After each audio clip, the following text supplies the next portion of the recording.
என்ற கோபம் வந்தால் தண்ணி பள்ளி கொண்டிருக்க வாய்ப்பு இருக்கிறது.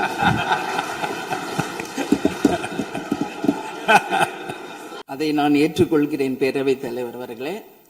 அட்லீஸ்ட் தேன் வந்து பாய வேணாம், ஈட்டி வந்து பாய்ந்தது அது அன்றைக்கு, யாரும் மறுக்க முடியாது. அதே போல இன்றைக்கு நம்மளுடைய பேரவையில முதல்வர் அவர்களுடைய பிறந்த நாள். முதல்வருக்கு ஒரு கோரிக்கை வைக்கிறேன்.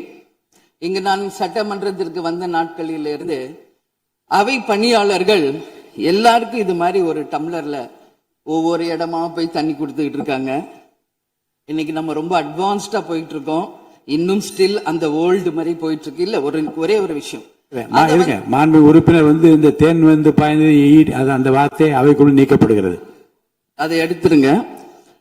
அடுத்ததுங்க, இது மாதிரி கொடுக்கறது ஒன்லி கிளீன்லினஸ் ஒண்ணு. அவை பணியாளர்களுக்கு நிறைய வேலை இருக்கு. ஒவ்வொரு டேபிளா அவங்க தவழ்ந்து கொடுக்கறது நமக்கே பாக்குறதுக்கு ஒரு மாதிரி இருக்கு. சோ சிஎம் ஒரு ரெக்வெஸ்ட், பெட் பாட்டில்ஸ்ல ஒவ்வொரு டேபிள்லயுமே பாட்டில்ஸ் நீங்க குடி தண்ணீர் வச்சிடலாம். குடிச்சிட்டு அவங்கவுங்க இடத்துல அவங்கவுங்க வச்சிட போறாங்க. இதனால கவர்மெண்ட்டுக்கு எக்ஸ்ட்ரா செலவும் ஒன்னும் வரப்போறது இல்ல.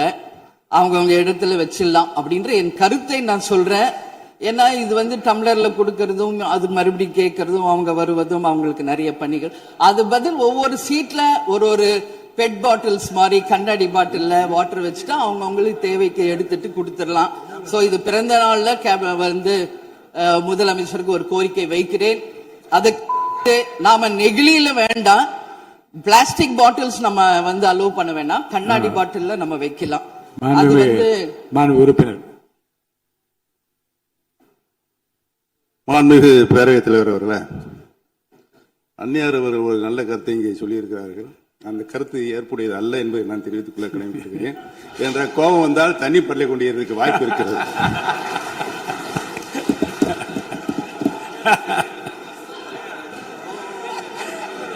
உறுப்பினர் பேசலாம்.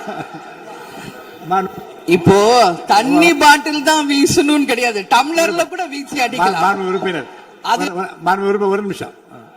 தலைவர் அவர்களே, நம்முடைய மாண்புமிகு முன்னாள் முதலமைச்சர் அண்ணன் ஓபிஎஸ் அவர்கள் ஒரு நிலையை குறிப்பிட்டு அதை எரிவதற்கான தண்ணி பாட்டிலை எரிவதற்கான வாய்ப்பு இருக்குது என்று சொன்னார்கள்.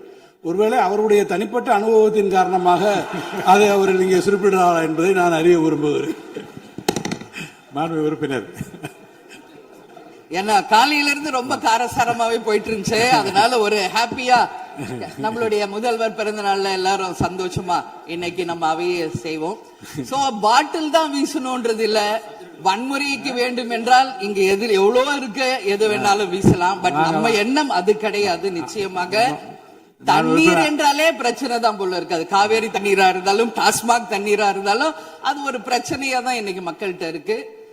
உறுதியாக காவேரியிலும் சரி மேகதாதுலும் தமிழ்நாடு சட்டமன்ற உறுப்பினர் மட்டும் இல்ல, யாரும் அதற்காக விட்டு கொடுக்க போவதில்லை என்பது உறுதி. இன்னைக்கு நம்ம முதல்வர் அவரும் புதிதாக முதல்வராக இருக்கிறார்.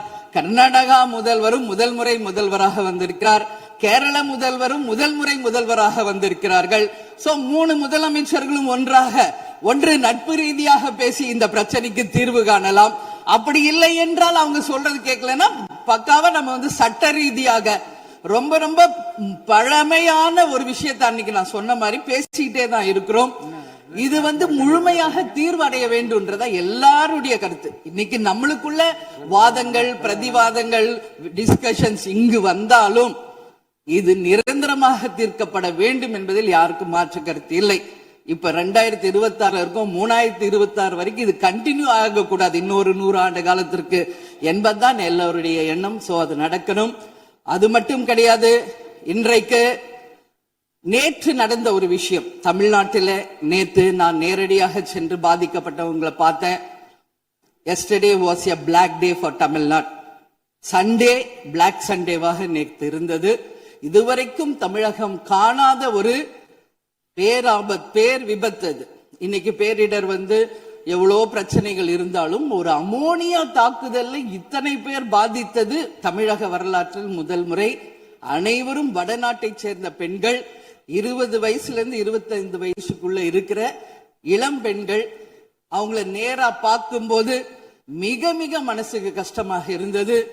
என்ன ஃபேஸ்ல பாக்குறோம், உதடு, காது, மூக்கு எல்லாம் ப்ளீட் ஆயிட்டே இருக்கு. அப்போ டாக்டர்ஸ் அங்க எக்ஸ்பிளைன் பண்ணாங்க, இங்க வெளியே நம்ம என்ன பாக்குறோமோ அதுதான் இன்னர், அதாவது லங்ஸ். இதை பற்றி ரொம்ப விரிவான விளக்கத்தை எல்லாம் அமைச்சர் அளிச்சுட்டாங்க. இதை சுருக்கமா அதை நான் பார்த்தேன், சரியானதுதான். நீங்க மேற்கொண்டு அதை பற்றி பேச ஆளுநர் உரைக்கு நன்றி தெரிவிக்கிற கருத்துக்கு வந்திருக்கீங்க. கண்டிப்பா